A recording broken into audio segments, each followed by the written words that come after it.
In this video, I'm going to share with you 3 things that real estate agents should not be doing in Facebook groups. Hey everybody, Katie Lance here, founder and CEO of Katie Lance Consulting, the Get Social Smart Academy, and author of the book, Get Social Smart, and it's episode 160 of the Get Social Smart show. By the way, if you're watching this over on YouTube, hit that subscribe button and the bell button so you get notified when we have new videos that come out each and every week. Today I want to share with you 3 things, if you're in real estate, you should not be doing in a Facebook group. Number 1, don't spam. Don't spam.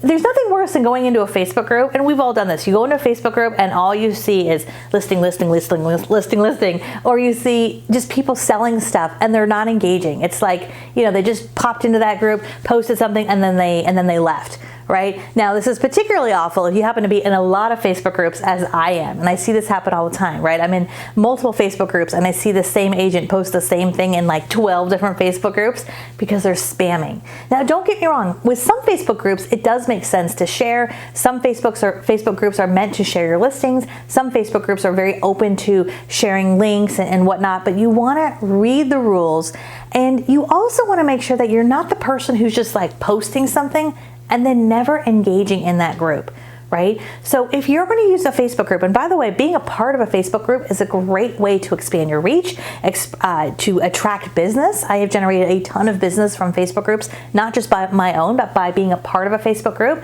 So be active in Facebook groups. Look for opportunities to answer questions, be helpful, and then if it makes sense, then you're able to promote things that make sense for you and your business, as long as you're not just spamming people. Number 2, don't post and run, right? Don't post and run. So as I said a second ago, we're not going to spam people, but we're also not just going to like pop into this Facebook group, post something, and then never join the group again.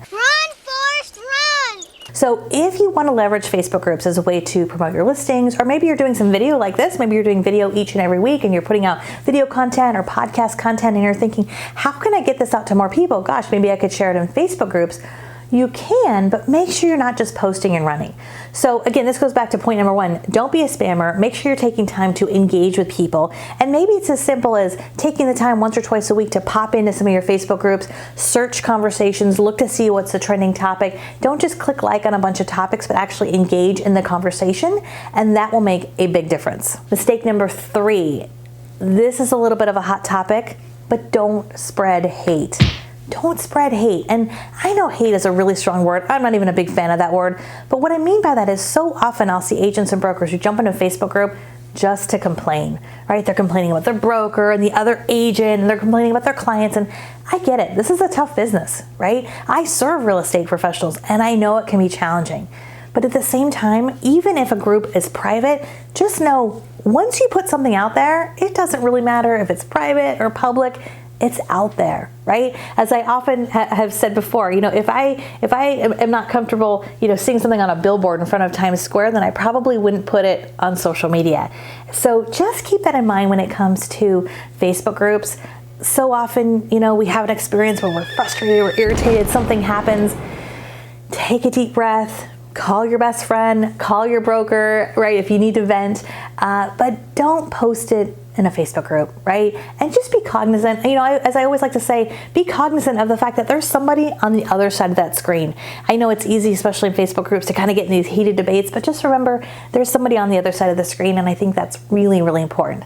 At the end of the day though, guess what? Facebook groups can be a great way to really attract new business, to generate leads, to promote your listings, and do lots of really, really great things.